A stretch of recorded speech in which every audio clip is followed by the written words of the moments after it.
Dear students, welcome to online class.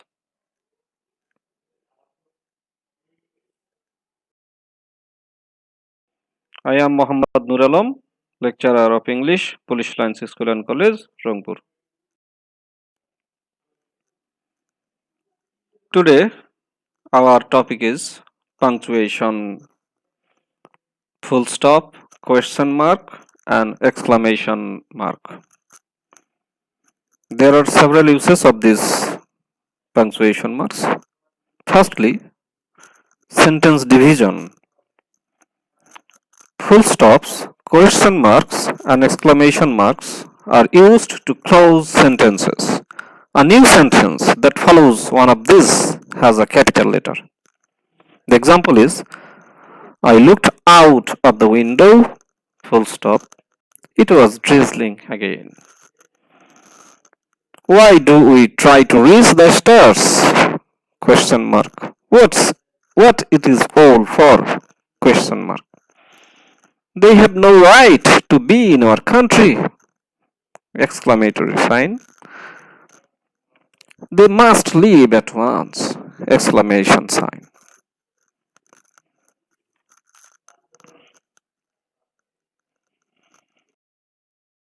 Dear students, we do not normally put full stops, question marks, or exclamation marks before or after grammatically incomplete sentences. The example is, she phoned me as soon as she arrived. But we should not say she phoned me full stop as soon as she arrived full stop. Next example, in his job, he has to deal with different kinds of people. But we should not say in his job full stop, he has to deal with different kinds of people. Did you understand why I was upset? Question mark. But we should not say, did you understand? Question. Why I was upset? Question mark. However, we can emphasize a clause or phrase by separating it with a full stop and capital letter. People are sleeping out on the streets. Full stop. In Britain, full stop. In the 1990s, full stop. Because there are not enough houses. Full stop.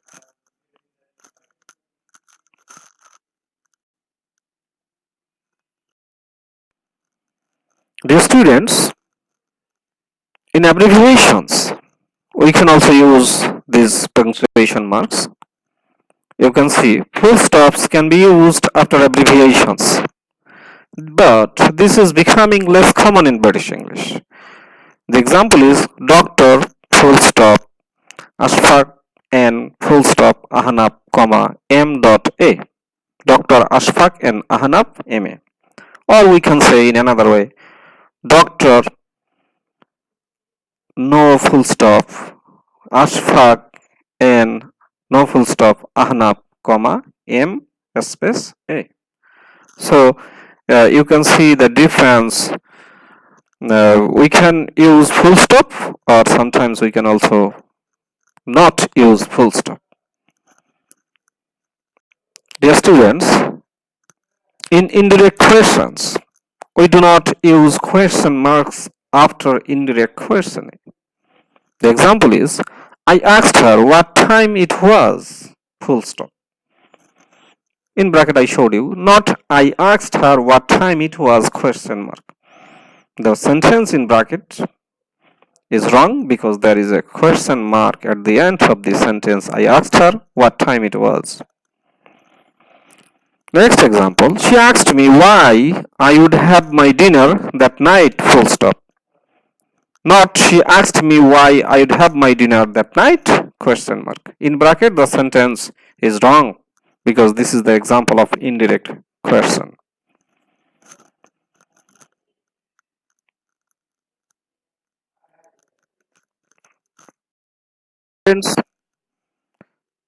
Now we are going to learn another punctuation mark. The name is quotation marks.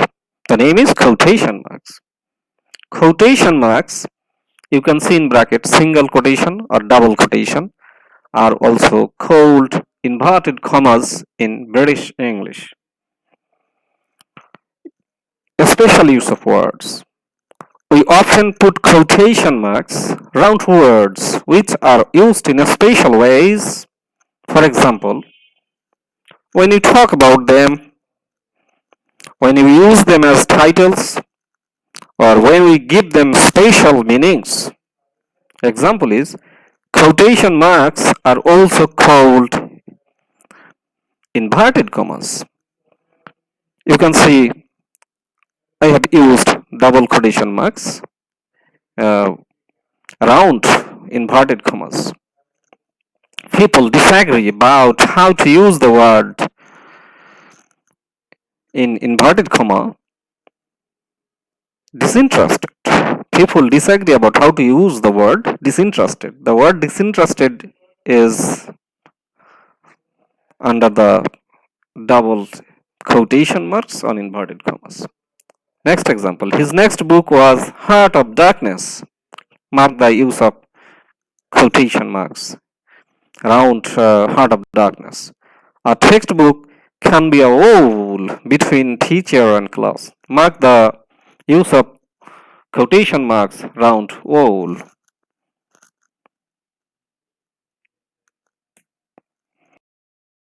Dear students, another use of quotation marks to direct space. We use quotation marks when we quote direct space. Single quotation marks are more common in British English and double quotation marks are more common in American English. For quotations inside quotations, we use double quotation marks inside single or single inside double. Mark the example.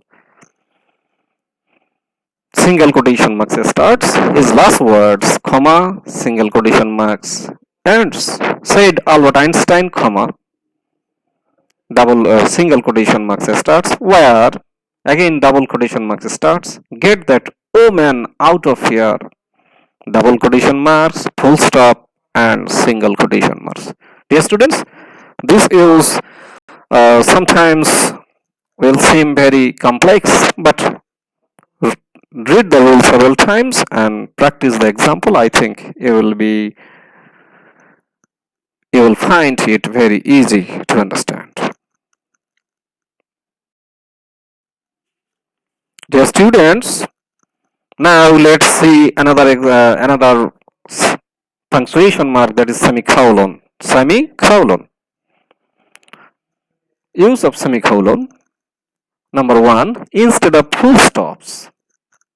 Semicolons are sometimes used instead of full stops in cases where sentences are grammatically independent but the meaning is closely connected. Semicolons are not nearly as common as full stops or commas. Example is, some learners peruse best in the mornings. Peruse means read or study. Peruse means read or study. Some learners peruse or study best in the mornings, semicolon mark. Others do better in the evenings, full stop. Next example is, it is a fine idea, semicolon. Let us hope that it is going to work, full stop. Dear students, you should mark this, that commas are not usually possible in cases like this. This means in these cases you should not use comma, rather you should use semicolon.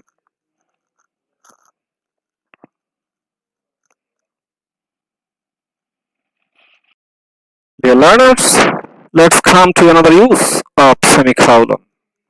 Number 2, in list. Semicolons are also used to separate items in a list, particularly when these are grammatically complex. The example is, you may use the gym facilities on condition that your subscription is paid regularly, semicolon, that you arrange for all necessary cleaning to be carried out, semicolon, that you undertake to make good any damage, semicolon, that you be punctual about your arrival, semicolon, that you dot dot dot dot dot. So dear students, I think the example is very clear to you. Let's go for another punctuation marks, and that is hyphen.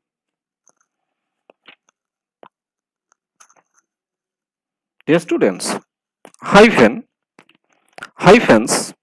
What are hyphens? Hyphens are the short lines that we put between words and expressions like ticket hyphen office or ticket office or ex-husband, ex-husband. Number two, two-part adjectives. Dear students, we usually put a hyphen in two-part adjectives in which the second part ends in ed or ing.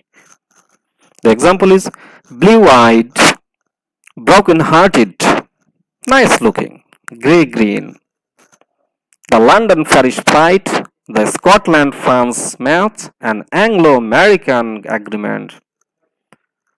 Dear students, the use of hyphens is number three, phrases used as adjectives. An out of work minor, phrases used as adjectives. When we use a longer phrase as an adjective before a noun, we often use hyphens. Let us compare the example. An out of work minor, but he is out of work. Shoot to kill policy, but they were ordered to shoot to kill. They were ordered to shoot to kill. Dear students, please mark the differences.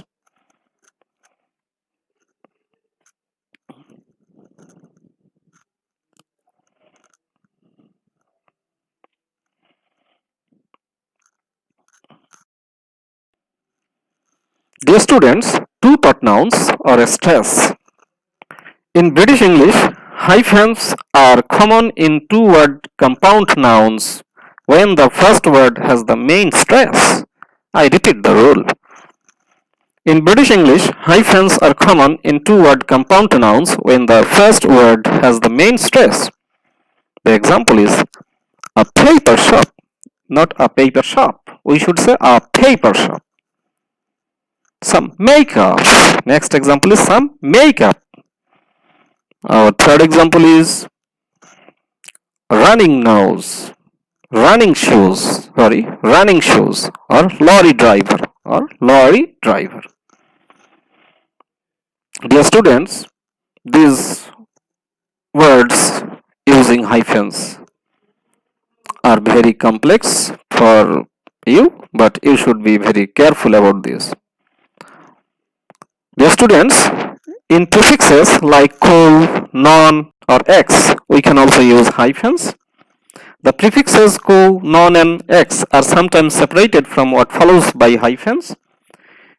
The example I can tell you, it is a British and American co-production.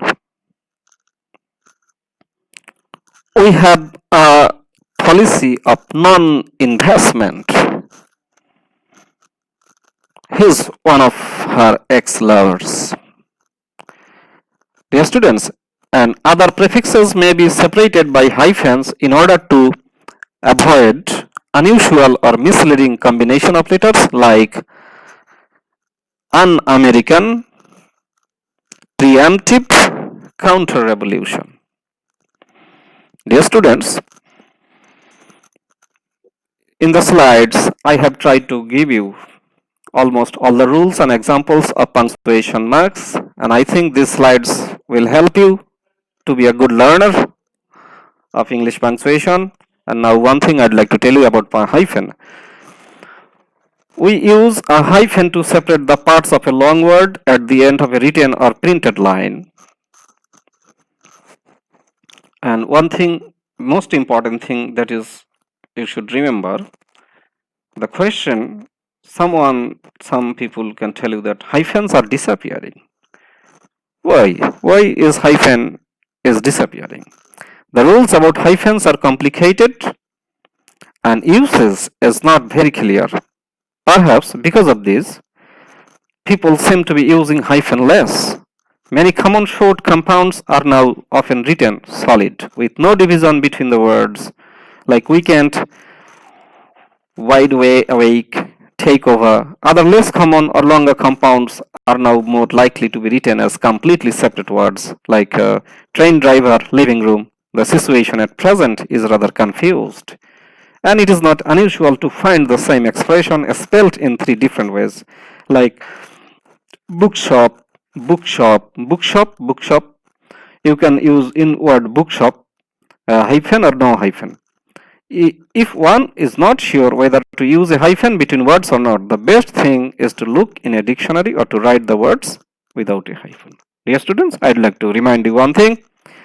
If you are not sure whether to use a hyphen between words or not, the best thing is to look in a good dictionary or to write the words without a hyphen. Dear students, I think I'm very clear to you.